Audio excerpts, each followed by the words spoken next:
The following content is provided under a Creative Commons license. Your support will help MIT OpenCourseWare continue to offer high-quality educational resources for free. To make a donation or to view additional materials from hundreds of MIT courses, visit MIT OpenCourseWare at ocw.mit.edu. So we're through with techniques of integration, which is really the most technical thing that we're going to be doing. And now we're just clearing up a few loose ends about calculus. And the one that we're going to talk about today will allow us to deal with infinity. And it's what's known as L'Hopital's rule. So here's L'Hopital's rule. That's what we're going to do today. L'Hopital's rule is also known as L'Hopital's rule.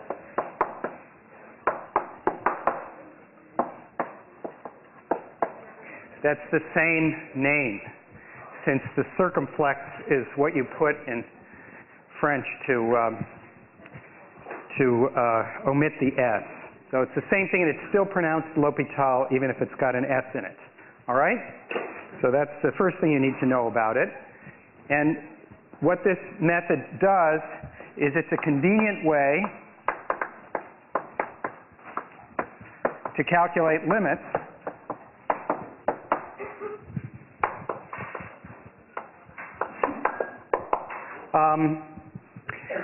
including some new ones. So it'll be convenient for the old ones. So there are going to be some new ones. And as an example, you can calculate x log x as x goes to infinity.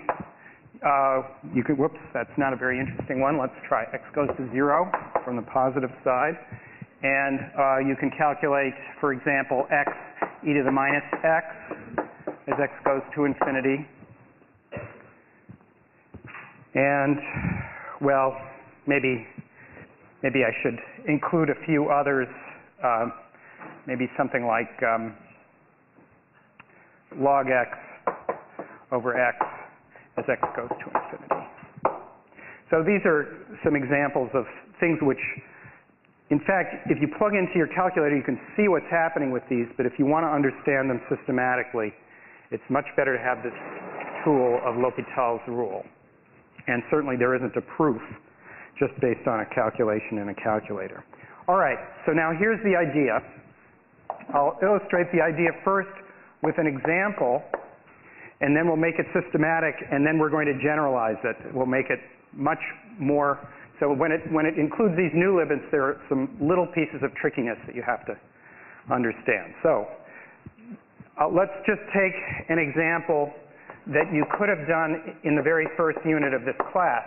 The limit as x goes to 1 of x to the 10th minus 1 divided by x squared minus 1.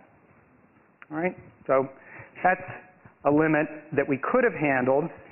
And the thing that's interesting, I mean, this is, if you like, this is in this category that we mentioned at the beginning of the course of interesting limits. What's interesting about it is that if you do this silly thing, which is just plug in x equals 1, you're going to get, at x equals 1, you're going to get 0 over 0. And that's what we call an indeterminate form.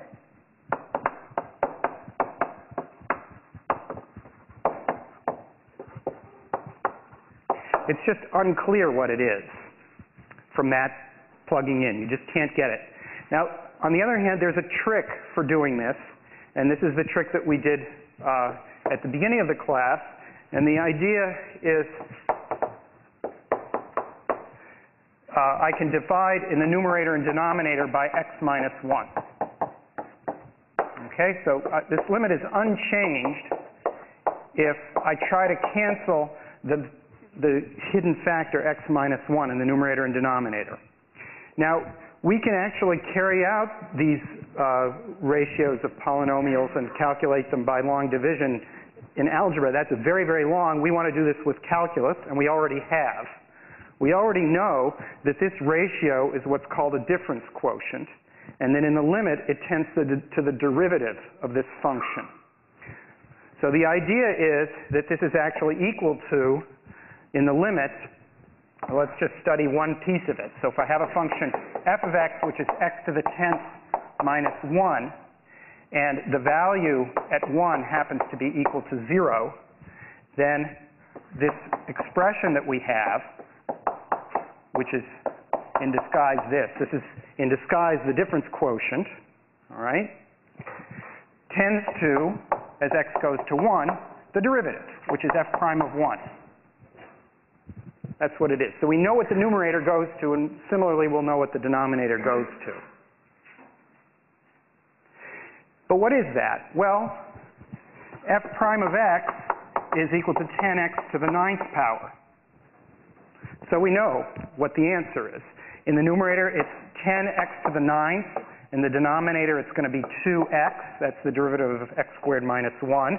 And then we're going to have to evaluate that at x equals 1. And so it's going to be 10 halves, which is 5. All right? So the answer is 5, and it's pretty easy to get from our techniques and knowledge of derivatives using this rather clever algebraic trick, this business of dividing by x minus 1.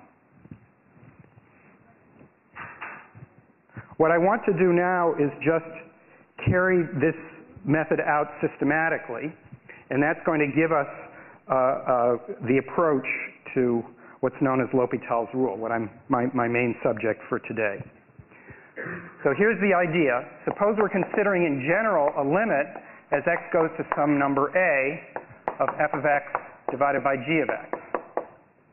And suppose it's the bad case where we can't decide.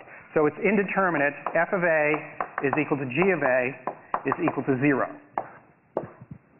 So it would be 0 over 0. Now we're just going to do exactly the same thing we did over here. Namely, we're going to divide in numerator and denominator, and we're going to repeat that argument. So we have here f of x divided by x minus a, and g of x divided by x minus a also. All right, I haven't changed anything yet.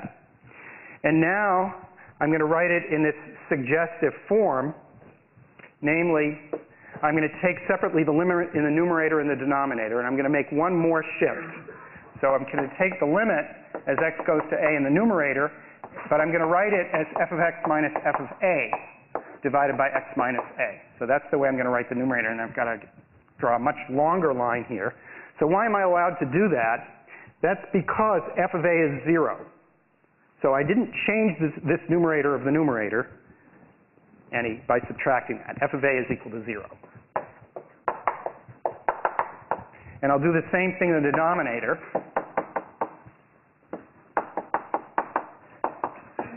Again, g of a is 0, so this is okay. And lo and behold, I know what these limits are. This is f prime of a divided by g prime of a.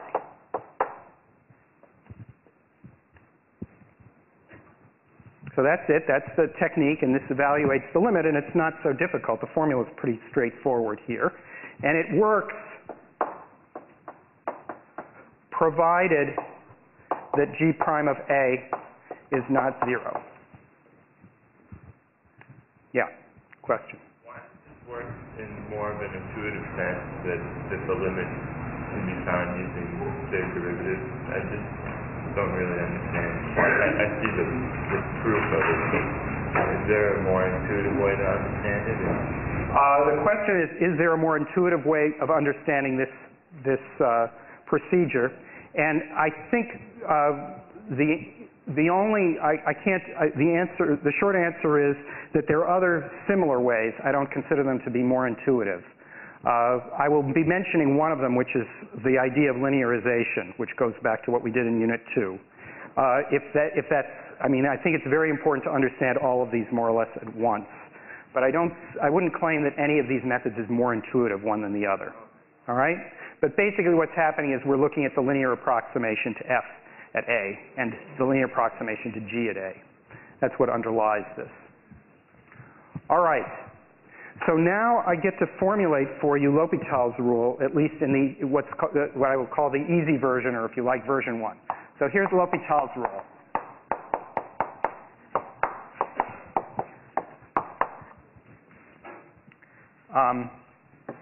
Version 1. It's not going to be quite the same as what we just did. It's going to be much, much better and more useful, all right? And what it's going to take care of is this problem that the denominator is not 0, all right? So now here's what we're going to do. We're going to say that it turns out that the limit as x goes to a of f of x divided by g of x is equal to the limit as x goes to a of f prime of x divided by g prime of x. Now that looks practically the same as what we said before, and I have to make sure that you understand when it works. So it works provided this is one of these undefined expressions. In other words, f of a is equal to g of a is equal to 0, so we have a 0 over 0 expression, indeterminate. And also we need one more assumption, and the right-hand side, the right-hand limit.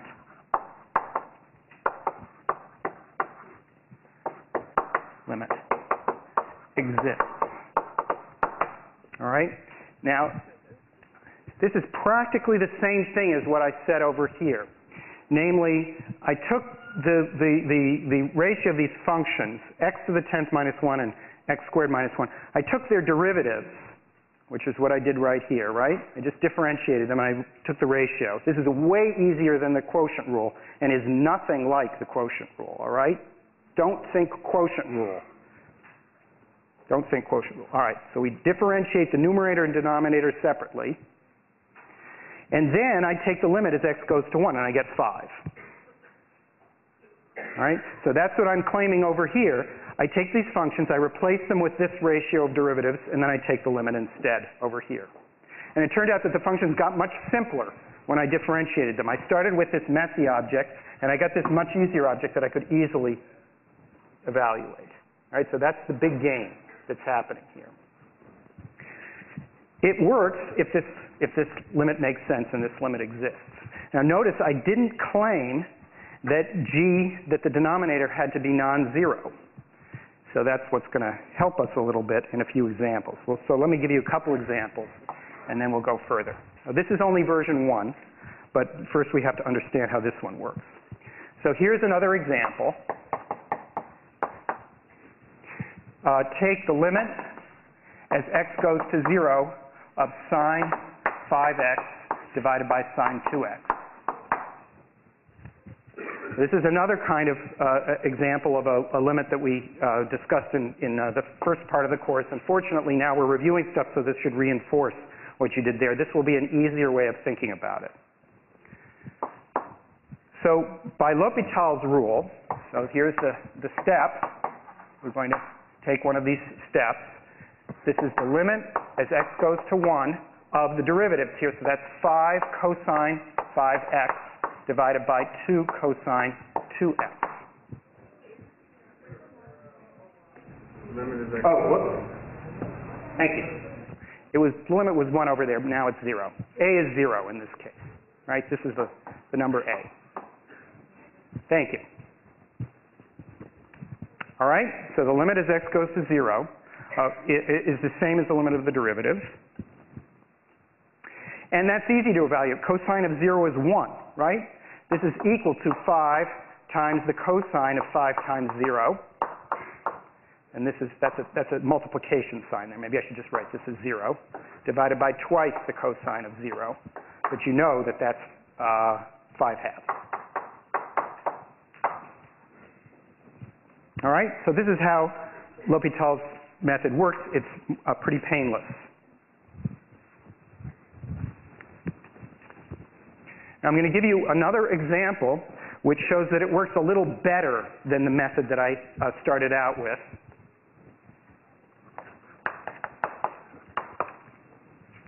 Here's what happens if we consider the function cosine x minus 1 divided by x squared. All right? So that was a little harder to deal with. And again, this is one of these 0 over 0 things near x equals 0. As x tends to 0, this goes to an indeterminate form here. Now, according to our method, this is equivalent to, now I'm going to use this little wiggle because I don't want to write limit a million times. So I'm going to use a little wiggle here.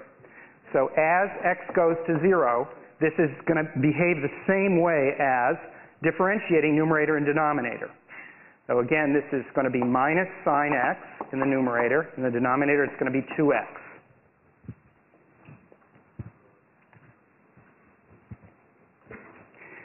Now, notice that we still haven't won yet, because this is still of 0 over 0 type. When you plug in x equals 0, you still get 0. But that doesn't damage the method. That doesn't make the method fail. This is 0 over 0. We can apply L'Hopital's rule a second time. Okay? And as x goes to 0, this is the same thing as, again, differentiating the numerator and denominator. So here I get minus cosine x in the numerator, and I get 2 in the denominator. Again, this is way easier than differentiating ratios of functions. We're only differentiating the numerator and the denominator separately. And now, this is the end. As x goes to 0, this is minus cosine of 0 divided by 2, which is minus a half. And that's the... Right? Now, the justification for this comes only when you win in the end and get the limit. Because what the theorem says is that if one of these limits exists, then the preceding one exists. And once the preceding one exists, then the one before it exists. So once we know that this one exists, that works backwards. It applies to the preceding limit, which then applies to the very first one. And the logical structure here is a little subtle, which is that if the right side exists, then the left side will also exist. Yeah, question? Why does the right-hand limit have to exist? Isn't it just the derivative that has to exist? Why does the right-hand limit have to exist? Isn't it just the derivative that has to exist? No. The derivative of the numerator has to exist, the derivative of the denominator has to exist, and this limit has to exist. What doesn't have to exist, by the way, I've never said that f prime of a has to exist. In fact, it's much, much more subtle. I'm not claiming that f prime of a exists, because in order to evaluate this limit, f prime of a need not exist. What has to happen is that nearby, for x not equal to a, these things exist, and then the limit has to exist. So there's no requirement that the limits exist. In fact, that's exactly going to be the point when we evaluate these limits here, is we don't have to evaluate it right at the end. Well, so why must the right-hand limit exist as opposed to any limit? The question that you're asking is, why is this the hypothesis of the theorem? In other words, why does this work? Well, the answer is that this is a theorem that's true. If you drop this hypothesis, it's totally false. And if you don't have this hypothesis, you can't use the theorem, and you will get the wrong answer. I mean, it's hard to express it any further than that. So look, in many cases, we tell you formulas. And in many cases, it's so obvious when they're true that we don't have to worry about what we say. All right? And indeed, there's something implicit here. I'm saying, well, you know, if I wrote this symbol down, it must mean that the thing exists. So that's a subtle point. But what I'm emphasizing is that you don't need to know in advance that this one exists. You do need to know in advance that that one exists. Essentially, yeah. So that's the direction that it goes. You can't get away with not having this exist and still have the statement be true. All right? All right.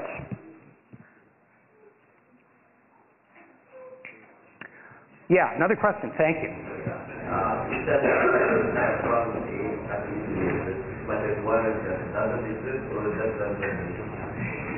It's just that it's okay. So I'm getting a little ahead of myself, but let me just say, in these situations here, when x is going to 0 and x is going to infinity, for instance here, when x goes to 0, the logarithm is undefined at x equals 0. Nevertheless, this theorem applies, and we'll be able to use it. Over here, as x goes to infinity, neither of these, well, actually, come to think of it, e to the minus x, if you like, it's equal to 0 at infinity, if you want to say that it has a value. But in fact, these expressions don't necessarily have values at the ends. And nevertheless, the theorem applies. But you don't, it can exist. It's perfectly okay for it to exist. It's no problem. It just doesn't need to exist. It doesn't force to exist. All right? Okay. All right, so here's a calculation which we just did, and we evaluated this. Now I want to make a comparison with the method of approximation.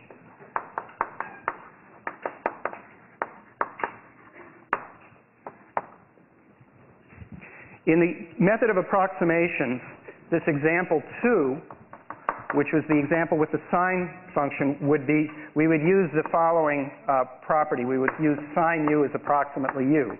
We would use that linear approximation. And then what we would have here is that sine of 5x divided by sine of 2x is approximately 5x divided by 2x, which is, of course, 5/2. And this is true when u is approximately 0, and this is true certainly as x goes to 0. It's going to be a valid limit. All right? So that's very similar to example 2. In example 3, we managed to look at this expression cosine x minus 1 divided by x squared. And for this one, you have to remember the approximation near x equals 0 to the cosine function, and that's 1 minus x squared over 2. All right? So that was the approximation, the quadratic approximation to the cosine function. And now, sure enough, this simplifies. This becomes minus x squared over 2 divided by x squared, which is minus 1/2. So we get the same answer, which is a good thing, because both of these methods are valid. They're consistent. You can see that neither of them is particularly a lot longer. You may have trouble remembering this property, but in fact, it's something that you can easily derive. And indeed, it's related to the second derivative of the cosine, as is this calculation here. They're almost the same amount of numerical content to them. All right?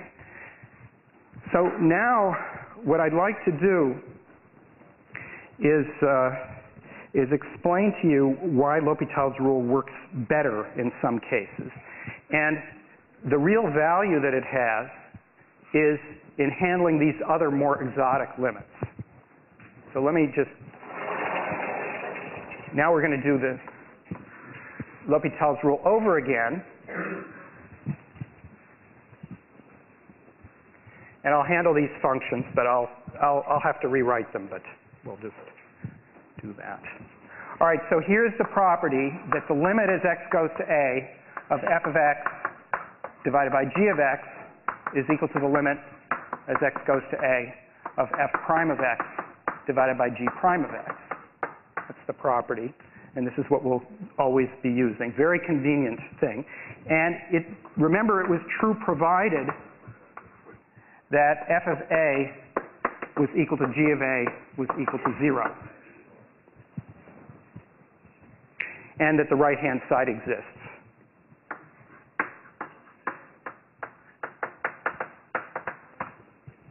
All right? But I claim that it works better, and I'll get rid of these, but I'll write them again to show you that it works for these. So there are other cases.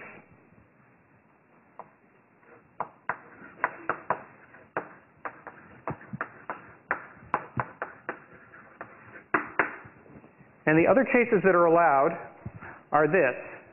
First of all, as indicated by what I just erased, you can allow a to be equal to plus or minus infinity. It's also okay. All right, so you can take the limit going to the far ends of the universe, both left and right. And then the other thing that you can do is you can allow f of a and g of a to be plus or minus infinity. It's okay. All right, so now the point is that we can handle not just the 0 over 0 case, but also the infinity over infinity case. All right, that's a very powerful tool and quite different from the other cases. And the third thing is that the right-hand side doesn't really quite have to exist in the ordinary sense, or it could be plus or minus infinity. That's also okay. That's still information. So if we can see where it goes, then we're still good. All right? If it goes to plus infinity, if it goes to 0, if it goes to a finite number, if it goes to minus infinity, all of that will be okay. It's just if it oscillates wildly that will be lost. And those calculations we'll never encounter. So this basically handles everything that you could possibly hope for. And it's a very convenient process. So let me carry out a few examples. And let's see, I guess the first one that I wanted to do was x log x, right? So what example are we up to? Example 3, so example 4 is coming up. Example 4, this is one of the ones that I wrote at the beginning of the lecture. X log x. This one was on a homework problem. In the limits of some calculation, but okay. So this one, you have to look at it first to think about what it's doing. It's in indeterminate form, but it sort of looks like it's the wrong type. So why is it in indeterminate form? This one goes to 0, and this one goes to minus infinity. So, excuse me, this is a product. It's 0 times minus infinity. So that's an indeterminate form because we don't know whether the 0 wins or the infinity wins. This could get getting smaller and smaller and smaller, and this is getting bigger and bigger and bigger. The product could be anything in between. We just don't know. So the first step is to write this as a ratio of things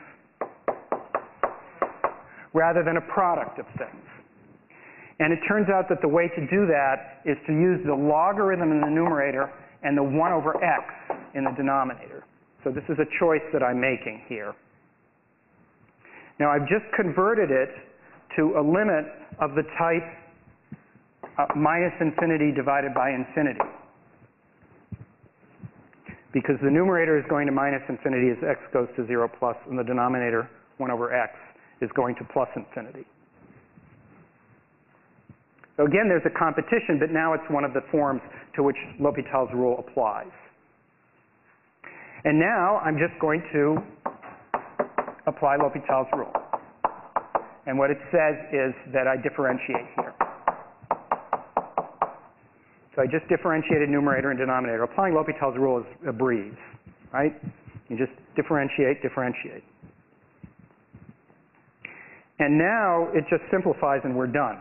This is the limit as x goes to 0 plus of, well, the x squareds cancel. This is the same as just minus x. X factors cancel. And so that's 0. The answer is that it's 0. All right, so x goes to 0 faster than log n goes to minus infinity. This 0 was the winner. Something you can't necessarily predict in advance. All right, let's do the other two examples that I wrote down, I'm going to do them in slightly more generality because they're the most fundamental rate properties that you're going to need to know for the next section, which is improper integrals. And also they're just very important as for physical math and any other kind of thing, basically. So here let's just do these. So let's see, which one do I want to do first? So I wrote down the limit of x e to the minus x, but I'm going to make it even more general. I'm going to make it any negative power here where p is some positive constant. Now again, this is a product of functions, not a quotient, a ratio of functions. And so I need to rewrite it. And I'm going to write it as x divided by e to the px.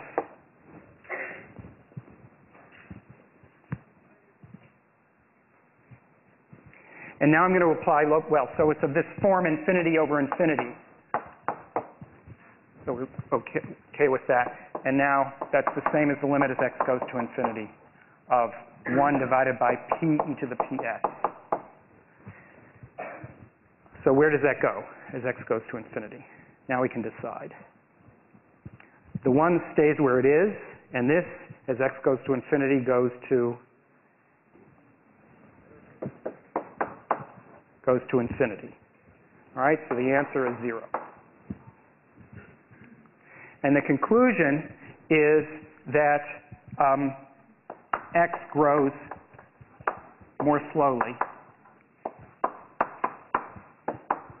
than e to the px. That's x goes to infinity. Remember, p is positive here, of course. It's the increasing exponentials, not the decreasing ones. All right. Let's do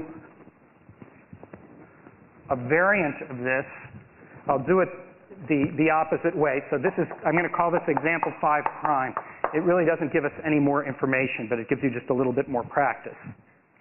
So suppose I look at things the other way. E to the px divided by x to the 100 power. All right? Now, this is an infinity over infinity example again, and you can work out what it's doing. But there are two ways of thinking about this. There's the slow way and the fast way. The slow way is to differentiate this 100 times. That is, right? Apply L'Hopital's rule over and over and over and over again, all the way down. It's clear that you could do it, but it's kind of a nuisance. So there's a much cleverer trick here, which is to change this to the limit as x goes to infinity of the e to the power px divided by 100 over x to the 100th power. All right? So if you do that, then we just have one L'Hopital rule step here. And that one is that this is the same as x goes to infinity of, well, it's p over 100 e to the px over 100 divided by 1, all to the 100th power. All right, that's our L'Hopital step. And of course, that's infinity over 1, right, to the 100th power, which is infinity. Now again, I did this in a slightly different way to show you that it works with infinity as well. So that was this other case. The right-hand side can exist, or it can be plus or minus infinity, and that applies to this limit and therefore to the original limit. And the conclusion here is that e to the px, p greater than 0, grows faster than any power of x I picked x to the 100, but obviously it didn't matter what power I picked. The exponentials beat all the powers.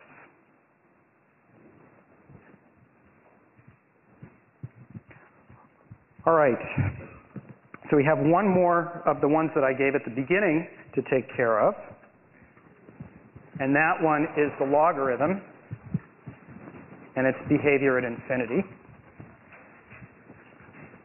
So I'll do a slight variant on that one too. So we have example 6, which is log x, and instead of dividing by x, I'm going to divide by x to the 1/3. I could divide by any positive power of x. We'll just do this example here. So now this, as x goes to infinity, is of the form infinity divided by infinity. And so it's equivalent to what happens when I differentiate numerator and denominator separately, and that's 1 over x, and here I have 1/3 x to the minus 2/3. All right? 1 over x, and then 1/3 x to the minus 2/3. Now, when the dust settles here and you get your exponents right, we have an x to the minus 1, and this is an x to the plus 2/3, and that's a 1/3 becomes a 3. So it's this is what it is, all right? And that's equal to 3 x to the minus 1/3, which we can decide. It goes to 0 as x goes to infinity. All right? And so the conclusion is that log x grows more slowly as x goes to infinity than x to the 1/3 or any positive power of x. Okay? So any x to the p positive will work. The log is really slow going to infinity. It's very, very gradual. Yeah, question? So you have like, so that translates to other things in life. A is plus or minus 2. So you use FA over GA is not equal to infinity or infinity, or it's not equal to 0 or 0, but A is plus or minus 2. The question is, how many hypotheses do you need here? So I said and I think what you were asking is, if I have this hypothesis, can I also have this hypothesis? That's okay. I can have this hypothesis combined with this one. I need something about f of a and g of a. I can't assume nothing about f of a and g of a. So in other words, I have to be faced with either an infinity over infinity or a 0 over 0 situation. So let's see. A rule applies in the 0 over 0 or infinity over infinity case. These are the only two cases that it applies in. Okay? And x can be, a can be anything, including infinity, plus or minus infinity. Okay, the rule applies in these two cases. So in other words, this is what f of a over g of a is, either one of these. And in fact, it can be plus or minus. And the right-hand side has to be something. It has to be either finite or plus or minus infinity. Okay? So you need something. You need a specific value of a. You need to decide whether it's an indeterminate form, and you need the right-hand limit to exist. It's not hard to impose this, because when you look at the right-hand side, you'll want to be calculating it, so you'll want to know what it is. So you'll never have problems confirming this hypothesis. Okay? All right, I need to, well, let me give you one more example here, which is just slightly trickier, which involves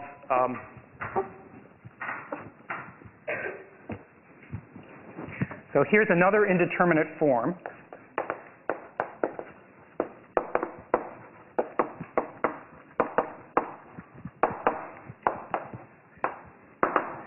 That's going to be 0 to the 0 power. So, I mean, there are lots of these things where you just don't know what to do, and they come out in various different ways. Now, the simplest example of this is the limit as x goes to 0 from above of x to the x. All right? Now, in order to work out what's happening with this one, we have to use a trick. And the trick is that this is a moving exponent. And so it's appropriate to use base e. This is something that we did way back in the first unit. So since we have a moving exponent, we're going to use base e. That's the good base to use whenever you have a moving exponent. And so we rewrite this as x to the x is equal to e to the x log x. And now in order to figure out what's happening, we really only have to know what's going on with the exponent. All right? So remember, actually we already did this, but I'm going to do it once more for you. This is log x over 1 over x, and that's equivalent as x goes to 0 to, using L'Hopital's rule, to 1 over x, and this is minus 1 over x squared, which is minus x, which goes to 0 as x goes to 0. And so what we have here is that this one is going to be equivalent to, well, it's going to tend to what we got over here. It's e to the 0, right? That exponent is what we want as x goes to 0. All right? So that's the answer. This limit happens to be 1.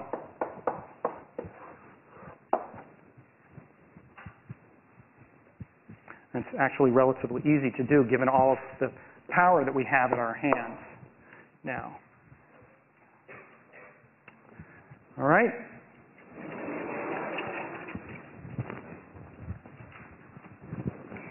Now, let me give you one more example. Suppose you're trying to understand the limit of sine x over x squared. If you apply L'Hopital's rule, as x goes to 0, you're going to get cosine x over 2x. And if you apply L'Hopital's rule again, as x goes to 0, you're going to get minus sine x over 2. And this, as x goes to 0, goes to 0. Right? On the other hand, if you look at the linear approximation method,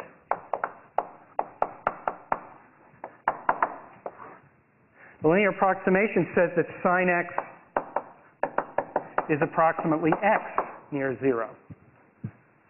Right?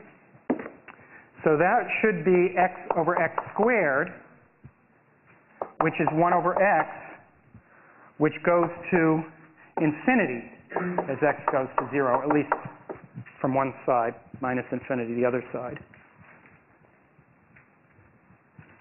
So there's something fishy going on here, all right? So this is fishy, or maybe this is fishy, I don't know. So tell me what's wrong here. Yeah? Your second L'Hopital wasn't applied correctly because cosine x over 2x isn't indeterminate as x approaches 0 because cosine x is just 1. Okay, all right. So the statement, the claim is that the second application of L'Hopital's rule, this one, is wrong. okay? And that's correct, and this is where you have to watch out with L'Hopital's rule. This is exactly where you have to watch out. You have to apply the test. Here, it's an indeterminate form. It's 0 over 0 before I applied the rule. But in order to apply the rule the second time, it still has to be 0 over 0, but this one isn't. This one is 1 over 0. All right? It's no longer an indeterminate form. It's actually infinite, either plus or minus depending on the sign of the denominator, which is just what this answer is. So the linear approximation is safe, and we just applied L'Hopital's rule wrong. All right? So the moral of the story here is look before you lump.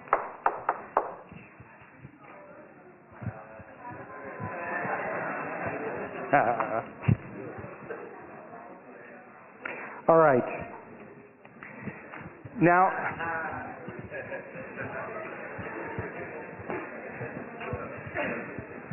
let me say one more thing. I need to pile it on just a little bit, sorry.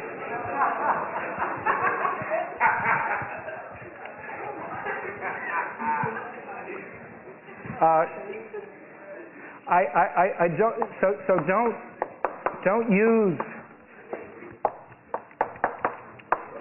use it as a crutch, okay? That's right. We don't want to just get ourselves so weak after being in the hospital for all this time that we can't use. I'm sorry.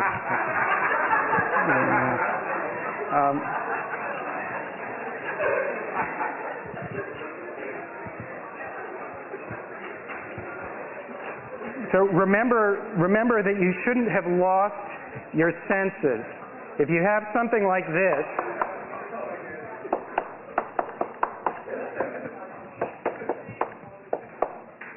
so we'll do this one here. All right? Suppose you're trying to understand what this does as x goes to infinity. Now, you could apply L'Hopital's rule 5 times or 4 times and get the answer here. All right? But really, you should realize that the main terms are sitting there right in front of you and that there's some algebra that you can do to simplify this. Namely, it's the same as 1 plus 2 over x plus 1 over x to the 5th power. All right? And then in the denominator, well, let's see. It's x, so this would be dividing by 1 over x to the 5th in both numerator and denominator. And here you have 1 over x plus 2 over, sorry, I overshot, but that's okay. 2 over x to the 5th here. So these are the main terms, if you like. And it's the same as 1 over x, which is the same as x, and it goes to infinity as x goes to infinity. Or if you like, much more simply, just x to the 5th over x to the 4th is the main term, which is x, which goes to infinity. So don't forget your basic algebra when you're doing this kind of stuff. Use these things and don't use L'Hopital's rule. Okay, see you next time.